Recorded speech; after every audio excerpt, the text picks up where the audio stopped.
নমস্কার। মিক্সটুক মিডিয়ায় তোমাদের প্রত্যেককে স্বাগত। তোমরা জয়েন্ট এন্ট্রান্সের ক্যান্ডিডেট রয়েছো, তোমাদের রাউন্ড ওয়ান নিয়ে কিছু গুরুত্বপূর্ণ তথ্য তোমাদের আমি শেয়ার করছি। তোমাদের ইয়েস আপগ্রেডেশন, নো আপগ্রেডেশন বা তোমাদের ডোমিসাইল সার্টিফিকেট কি ডকুমেন্টস তোমরা রেডি রাখবে, তাছাড়াও তোমাদের যে কোন ভুলগুলো করলে তোমরা বাতিল হতে পারো পুরো কাউন্সিলিংয়ের প্রক্রিয়া থেকে, সেগুলো তো আমি তোমাদের আজকে এই ভিডিওর মাধ্যমে বলবো। ঠিক আছে? তাই সেই ভুলগুলো কিন্তু অবশ্যই করা যাবে না এবং কাদের কি করতে হবে সেটা ডিটেলস আমি জানাচ্ছি। অবশ্যই ফার্স্ট টাইম থাকলে তোমরা সাবস্ক্রাইব করবে, ভিডিওটা শেয়ার করবে এবং একটু হাইপ করে দেবে। ঠিক আছে? দেখো, তোমাদের জয়েন্ট এন্ট্রান্সের দুটো রাউন্ড হবে, একটা রাউন্ড ওয়ান আর একটা পরেরটা হচ্ছে আপগ্রেডেশন রাউন্ড বা রাউন্ড টু বলা হচ্ছে সেটাকে। ঠিক আছে? তো রাউন্ড ওয়ানের রেজাল্ট তোমাদের আগামীকাল 3 তারিখ তোমাদের অ্যালটমেন্ট পাবলিশড হবে। ঠিক আছে? এবার সাপোজ কোনো একটা ক্যান্ডিডেট তোমরা অ্যালটমেন্ট পেলো কোনো এক কলেজে, তোমরা চয়েস ফিলিংয়ের মতো চয়েস ফিলিং তোমরা যেভাবে করেছো সেই অনুযায়ী তোমার মেরিট র্যাঙ্ক অনুযায়ী তুমি একটা কলেজ পেলে। এবার তোমাকে কি কি করতে হবে? কলেজ যদি তুমি পেয়ে যাও অ্যালটমেন্টে, তাহলে অবশ্যই সেটাকে কি করতে হবে? অ্যাকসেপ্ট করতে হবে। অ্যাকসেপ্ট মাস্ট করতেই হবে, পেমেন্ট তোমাকে করতেই হবে। নাম্বার ওয়ান, অ্যাকসেপ্ট করে পেমেন্ট তোমরা দিয়ে দিলে 5,000 টাকার মতো পেমেন্ট তোমাদের করতে হবে এবং সেটা অবশ্যই রিফান্ডেবল। এবং পরবর্তীতে যদি আবার আপগ্রেডেশনে তুমি ভালো কলেজ পাও তাহলে সেটা কিন্তু অ্যাডজাস্ট হয়ে যাবে। তাহলে সিট অ্যাকসেপ্ট এবং পেমেন্ট তোমাকে করতে হবে। ঠিক আছে?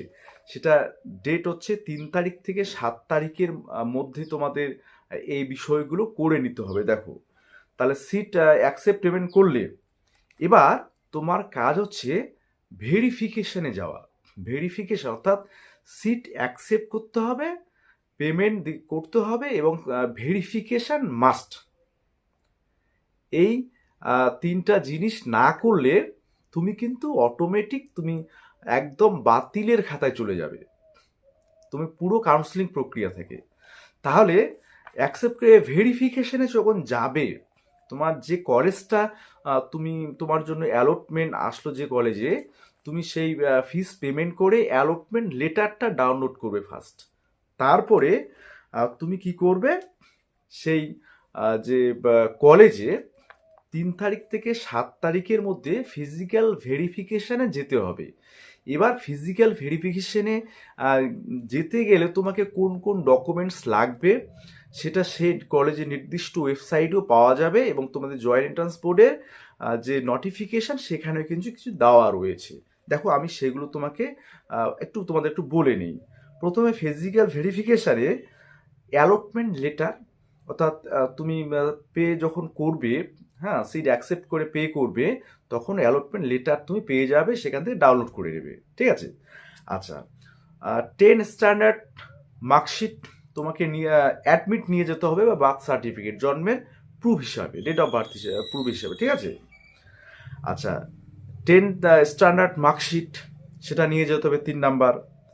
12 মার্কশিট নিতে হবে। ওসিএল সার্টিফিকেট, ওসিএলটা কি? যারা ফরেইনার তাদের ওপেন কিছু কোটা রয়েছে, তাদের জন্য ওসিএল সার্টিফিকেট মাস্ট। ঠিক আছে?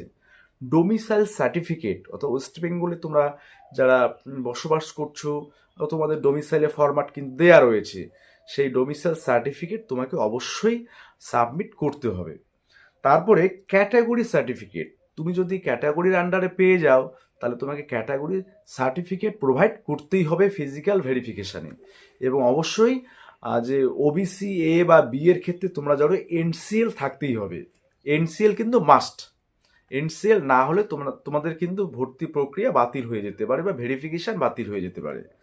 আচ্ছা, এবার পিডাব্লিউডি যারা রয়েছে, পিডাব্লিউডি তাদের সার্টিফিকেট প্রোভাইড করতে হবে। আর টিএফডব্লিউ যারা টিউশন ফি জন্য টিউশন ফি মুকুবের জন্য যারা অ্যাপ্লাই করেছো বিভিন্ন কলেজে, তাদের ক্ষেত্রে তোমাদের ইনকাম সার্টিফিকেট যার প্রোফার্মাটা অলরেডি দেয়া রয়েছে সেটা নিয়ে যেতে হবে। এবং ইনকামটা তোমরা জানো মিনিমাম বিডিও সাহেবের কাছ থেকে বা বিডিও অফিস থেকে পেতে হবে, কোনো জনপ্রতিনিধি, প্রধান, এমএলএ, এমপি এদের দ্বারা হবে না। ঠিক আছে? আচ্ছা, এই জিনিসগুলো নিয়ে যেতে হবে। তার সাথে সাথে ইয়েস এবং নো আপগ্রেডেশন সার্টিফিকেটটা তোমরা নিয়ে যাবে। সেটা অবশ্যই জয়েন্ট ট্রান্সপোর্টের অফিসিয়াল ওয়েবসাইটে রয়েছে, তোমরা সেটা প্রিন্ট আউট বের করে নিয়ে যাবে।